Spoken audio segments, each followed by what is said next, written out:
বেলাবোস থেকে ফাটা কেষ্ট, গল্পের গরু গাছে কি উঠবে, পুরো শেকড়টাই তো নষ্ট। হ্যালো বন্ধুরা, আমি Sudip and welcome to film রেটে। কথা বলবো আপকামিং বাংলা সিনেমা শ্রীমান ভার্সেস শ্রীমতীর ট্রেলার নিয়ে। যে ট্রেলারটা রিলিজ করেছে এবং দেখার পর আমার কেমন লাগলো এইসব বিষয়ে থাকবে আলোচনা। দেখুন, এই গল্পের সাবজেক্ট হচ্ছে দীর্ঘতম বিচ্ছেদ মামলা। 27 বছর ধরে একটা ডিভোর্স ফাইল করা হয়েছে, সেটা নিয়ে কেস চলছে। বাট সেটা তো আমরা সিনেমায় দেখবো। এই ট্রেলারটার যে ডিউরেশন আছে মোটামুটি 2.5 মিনিট, সেটা দেখে মনে হচ্ছিল যে কখন শেষ হবে। শুরু থেকে শেষ পর্যন্ত জাস্ট মনে হচ্ছে যে বিরক্ত লাগছে। আইদার ফোনটা ছুঁড়ে ফেলে দিই অথবা কি করব বুঝতে পারছিলাম না। বিকজ এই ট্রেলারটার মতো বাজে ট্রেলার বাংলা সিনেমায় কবে হয়েছে আমার মনে পড়ছে না। কারণ যে কোনো জিনিসের না একটা উদ্দেশ্য থাকে। টিজারের কাজ হচ্ছে টিজ করা, ট্রেলার সিনেমাটা সম্পর্কে একটা আভাস দেয়। বাট এই ট্রেলারটা রিডিকিউলাসলি আপনার কাছে প্রেজেন্টেড হয়। এই ট্রেলারের বক্তব্য কি বলতে চাইছে, কেন বলতে চাইছে, মেকার্সরা নিজেরাই জানে না।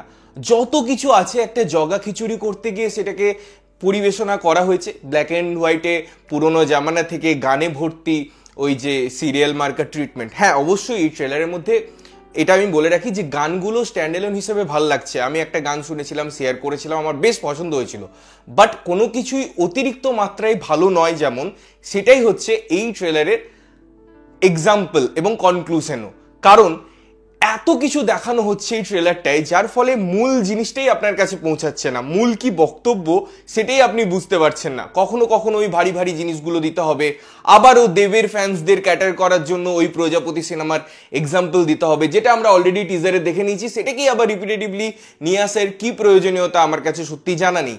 ইনফ্যাক্ট অঞ্জন দত্তের ওই ফাইটিং সিকোয়েন্স, তার আগে একটুখানি তার বাড়তি সংযোজন দিয়ে পুরো জিনিসটাকে আবার দেখানো হয়েছে। অর্থাৎ টিজার এবং ট্রেলারের মধ্যে আপনি কয়েকটা সিনের শুধুমাত্র জায়গা পাচ্ছেন আলাদা, আদারওয়াইজ ওই একই জিনিসকে ইনক্যাশমেন্ট করা হচ্ছে, একই জিনিসকে বারবার দেখানো হচ্ছে।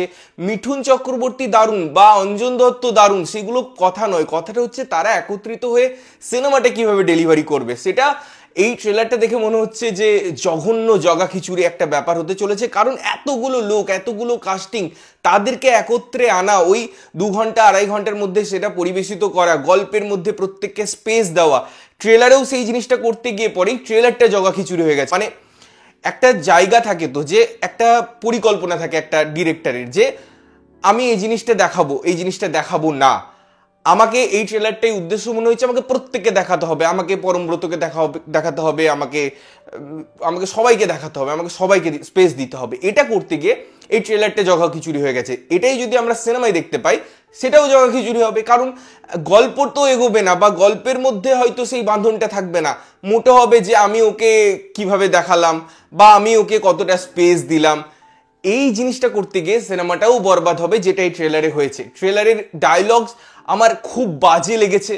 ওই বেলাবোসের রেফারেন্সটাকে যেভাবে আনা হয়েছে লাস্টে, জাস্ট ওয়ার্ক করছে না, কোনো কিছুই ওয়ার্ক করছে না। সেই ইমোশনটে ধাক্কা পাচ্ছে না, তার আগেই গান চলে আসছে। এর ক্যাপচারিং খুব বাজে, সিরিয়াল মার্কা ট্রিটমেন্ট বা সিরিয়াল মার্কা ক্যাপচারিং মনে হয়েছে। কয়েকটা এক্সেপশনাল আছে, কয়েকটা সিকোয়েন্স, কয়েকটা সিন একটা আমরা ওয়াইডে দেখছি বা এক্সট্রিম ওয়াইডে যখন দেখছি কয়েকটা জিনিস ভালো লাগছে। বাট ক্লোজ শট দেখছি, 3 জনের কথোপকথন দেখছি একটা রেস্তোরাঁয়, সেগুলো মনে হচ্ছে পিওর একদম সিরিয়াল জিনিস। এবং পুরো ওভারঅল জিনিসটাই একটা সিরিয়াল ট্রিটমেন্ট। আমি ড্রামা এবং সিরিয়ালের মধ্যে কখনোই মেলানোর চেষ্টা করছি না। অবশ্যই একটা গল্পে একটা ড্রামা থাকবে, ড্রামা বিল্ড আপ থাকবে, ডেভেলপমেন্ট থাকবে, ক্যারেক্টারকে সেই স্পেস দেওয়া থাকবে, এগুলো ওকে।